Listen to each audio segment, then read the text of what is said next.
उन दिनों में जब चेलों की संख्या बहुत बढ़ने लगी, तब इब्रानी भाषा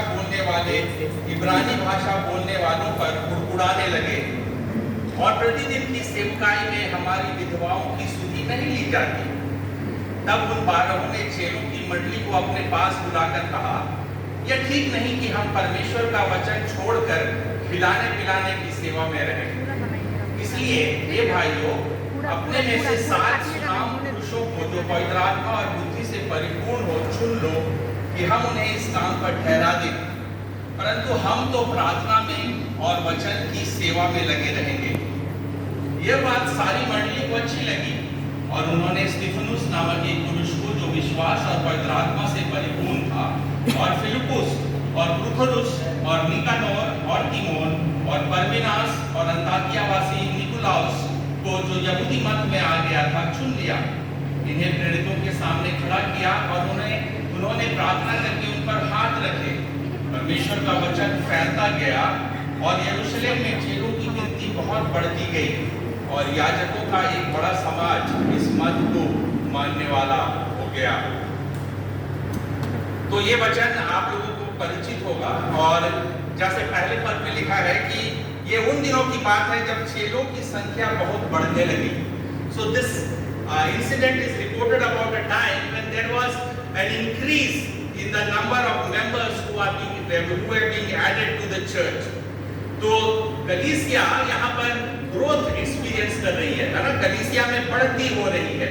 और प्रेरितों के काम के पहले कुछ अध्यायों में जब हम लोगों ने पढ़ा होगा इसके पहले, तो हम लोग देखते हैं कि किस प्रकार से पेंतिकुस्त के दिन से जब पवित्र आत्मा उतरा और कलीसिया की स्थापना एक तरह से हुई, जब वे लोग पवित्र आत्मा से परिपूर्ण किए गए और पतरस ने किस रीति से उपदेश दिया और 3000 लोग प्रभु में आ गए, उन्होंने बपतिस्मा लिया। इस प्रकार से कलीसिया की शुरुआत हो जाती है।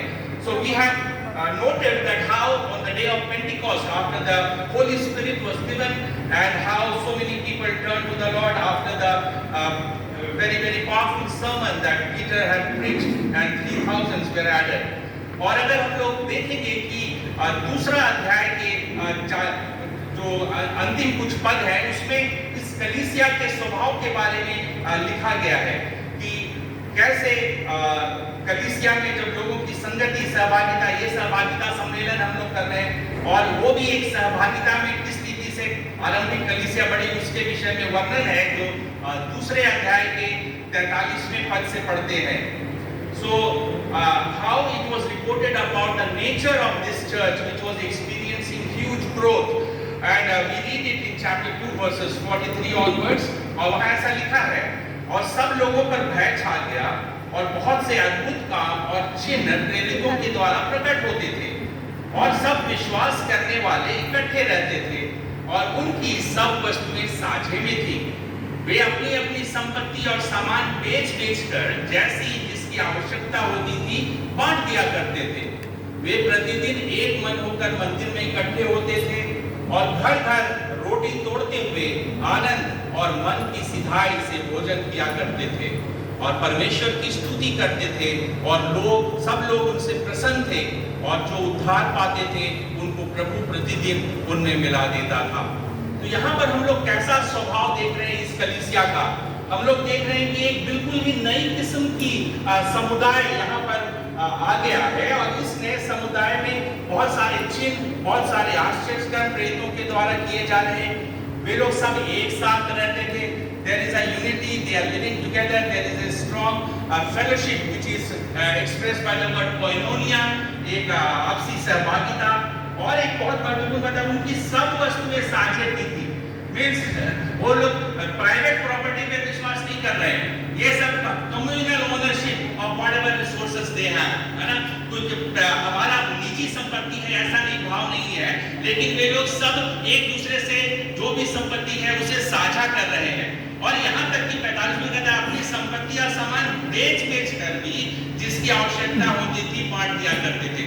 तो ये किस किस्म का एक बिल्कुल ही जिसे हम लोग कह सकते हैं एक ट्रांसफॉर्मेशन, एक बहुत ही आमूल परिवर्तन मनुष्य के स्वभाव में यहाँ पर दिखाई दे रहा है कि एक नया समुदाय की स्थापना हुई और वे लोग अपनी विषय में नहीं सोच रहे, दूसरों की सोच रहे, जिनकी जरूरतें हैं, जो जरूरतमंद है, उन लोगों को अपनी संपत्ति बेचकर उसे बांट दिया कर रहे हैं।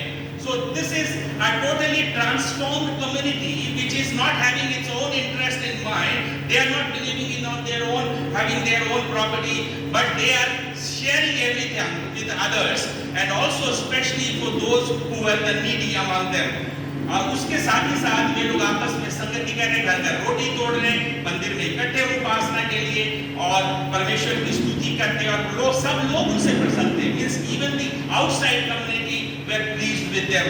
उनका जो इम्पैक्ट था समुदाय में, उसके द्वारा से हम लोग देख रहे हैं कि जो उद्धार पा रहे हैं और प्रभु उनमें मिला दे रहा है। और इसी प्रकार से चौथे अध्याय के अंतिम पद में भी इसी प्रकार से लिखा है, verse 32 onwards from chapter 4 if we read, वहां लिखता है कि विश्वास करने वालों की मंडली एक चित्त और एक मन की थी। So there is a unity of mind, a unity of purpose. They all are having this deep sense of unity in this community. यहाँ तक कि कोई अपनी संपत्ति अपनी नहीं करता था। वही चीज यहाँ भी दोहराया जा रहा है कि they are not having anything that this is my possession, this belongs to me, है ना? और प्रेरित बड़ी सामर्थ से प्रभु यीशु के जी उठने की गवाही देते रहे और उन सब पर बड़ा अनुग्रह था। और एक महत्वपूर्ण बात 34वें पद में लिखा, उनमें कोई भी दरिद्र न था। तो there was no poor among them। माने कि किस प्रकार का समुदाय था, ये बहुत ही अनूठा समुदाय था। ऐसा शायद कभी इतिहास में नहीं देखा गया कि उनके बीच में कोई दरिद्र ही ना रहा, गरीबी पूर्ण रीति से विलुप्त हो गई, है ना? Poverty was no longer part of this community।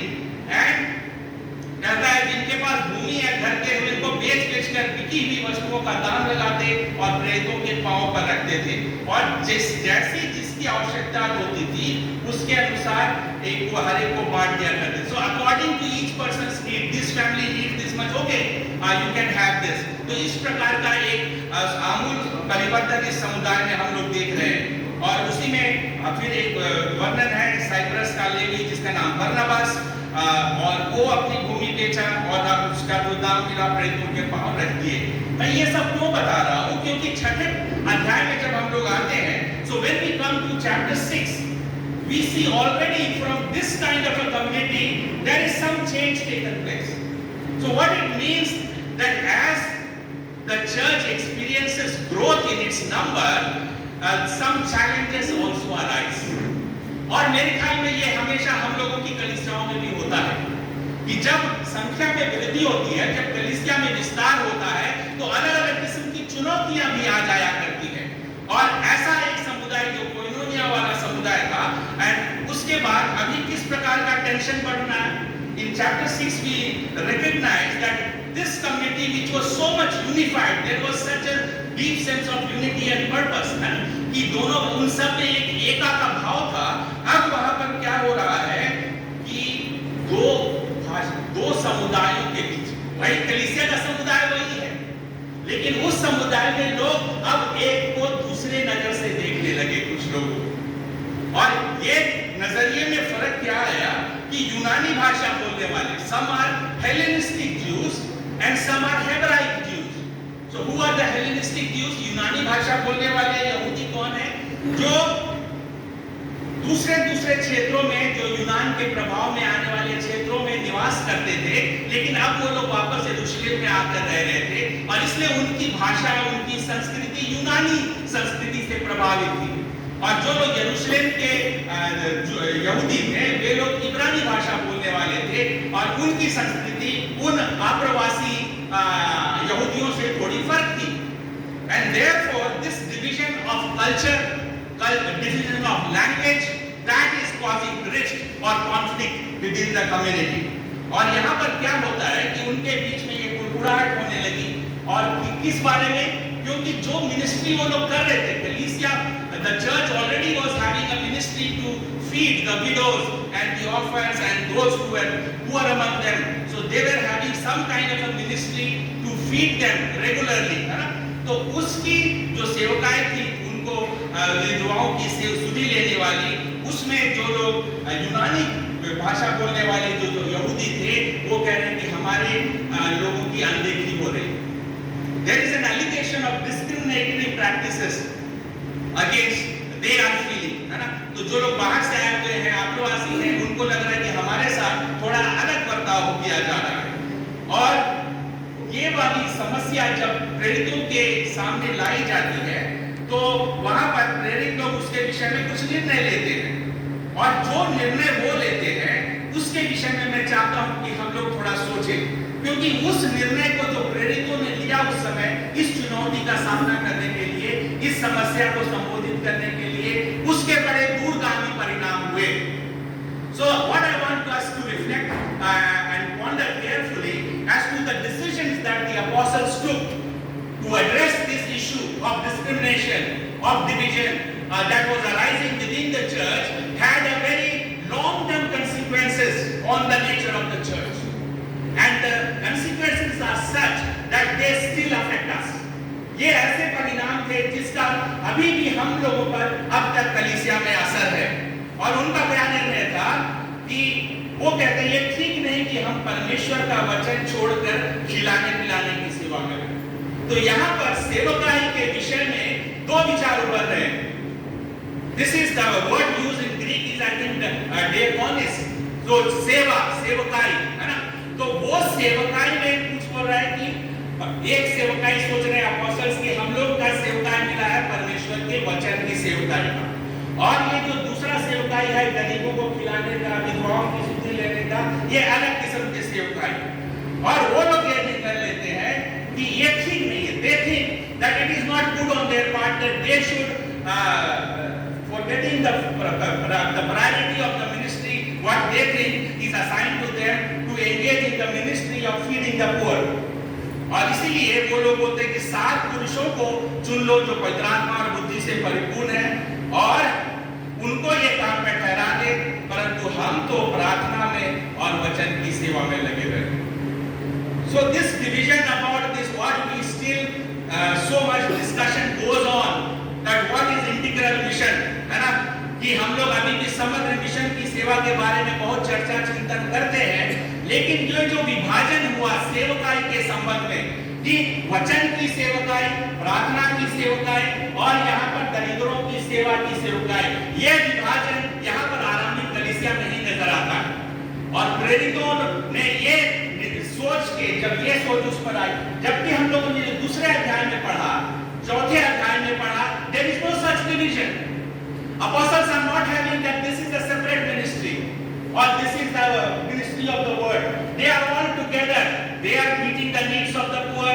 They are caring for the poor. There is no poor. They are sharing their own resources. अपनी सारी संपत्ति को बेच कर दे, उनमें